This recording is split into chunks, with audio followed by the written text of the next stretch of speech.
سرلشکر قاسم سلیمانی و نیروی قدس نوک پیکان جنگی ایران در برابر آمریکا. با تهران پلاس همراه باشید.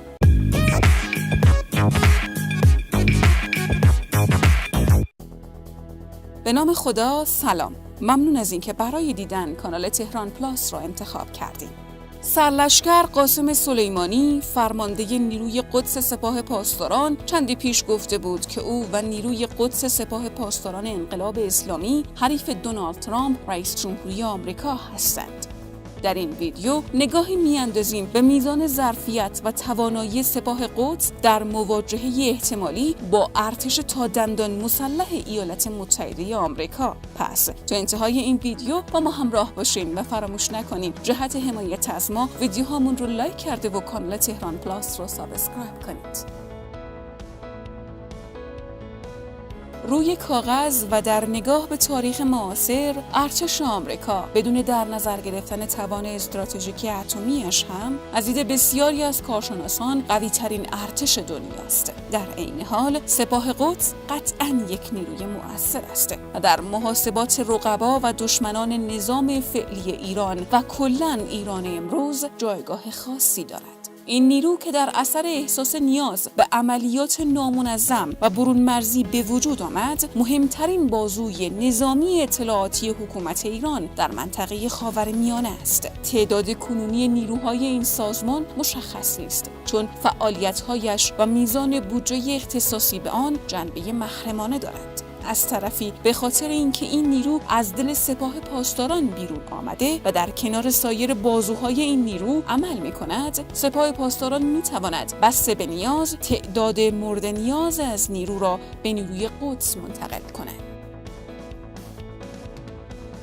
نام نیروی قدس سپاه پاسداران و فرماندهش سرلشکر قاسم سلیمانی در سالهای اخیر در تیتر و محتوای رسانه‌ها حضور پررنگی داشته است. به خاطر حساسیت مردم ایران به حضور نظامی کشورشان در سوریه و دفاع از حکومت بشار اسد، نام این گروه برای برخی از ایرانیان به نوعی تبلور غرور و قدرت عمل نظام ایران تبدیل شده است. زمانی در درون سپاه پاسداران این جمله مطرح بود که نیروی قدس تنها دری است که هنوز به سوی شهادت باز است. اگر با این جمله بخواهیم جور دیگری برخورد کنیم، میتوان گفت که نیروی قدس تنها جنبه فعال نظامیگری ایران در سالهای بعد از جنگ با عراق بوده است، به ویژه در سالهای اخیر در سوریه، و حالا فرمانده این نیرو میگوید که نیروی قدس حریف اصلی توان آمریکاست. همچنان عده‌ای در داخل ایران سرلشکر قاسم سلیمانی را مرد آهنین، مرد در سایه و آنتی تروریست لقب دادند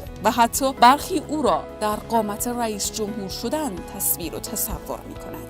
و شخص آیت الله خامنه‌ای رهبر نظام هم به او لقب شهید زنده داده است، اما همزمان عده‌ای هم او را یک جنایتکار، وزیر خارجه موازی و عامل فشارهای جدید آمریکا و متحدانش علیه ایران و مردمش معرفی می‌کنند. اما اگر قرار به رویارویی نیروی قدس سپاه و توان نظامی آمریکا باشد، معادله پشه و خرس را باید در نظر گرفت.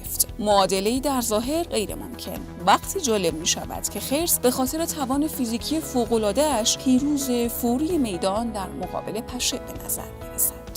ولی چابکی عمل پشه می تواند در نهایت خرس را خسته کند و از پا بیاندازد. ولی اگر خرس ترکیبی از خوششانسی و شناخت از پشه را داشته باشد، همان ضربه اول کافی است. نقاط ضعفی که میتواند در این معادله علیه نیروی قدس اثرگذار باشند، برخی مستقیما به خود نیروی قدس مربوط میشوند و برخی به توان افزایش یافته طرف مقابل برای برخورد مؤثر با نیروی مثل نیروی قدس. در این راستا باید در نظر داشت که در سالهای اخیر نیروی قدس در سوریه و عراق حضور جدی و سنگینی داشته است. تعدادی از فرماندهان و نیروهای کارآزموده نیروی قدس در میدانهای نبردی که ایران در آنها حضور مستشاری دارد کشته و زخمی شدند. از طرفی فرمول‌های عملیاتی، منابع و روش‌های این نیرو در میدان جنگ و همچنین میدان تدارکاتی و برنامه‌ریزی‌ها مورد شنود، رهگیری و شناسایی قرار گرفتند.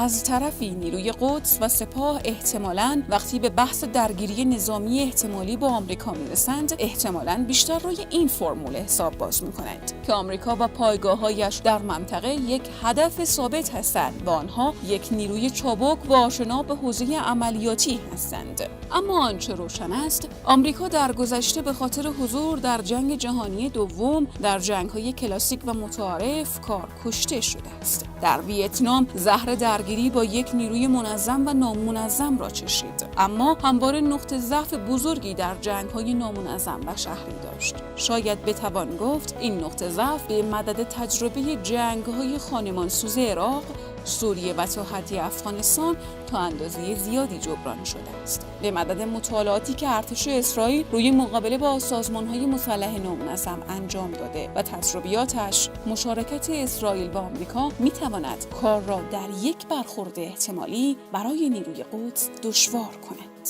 ممنون از اینکه تا انتهای این ویدیو ما را همراهی کردید. فراموش نکنید برای مطلع شدن از جدیدترین ویدیوهامون کانال تهران پلاس رو سابسکرایب کنید. تا درود دیگر بدرود.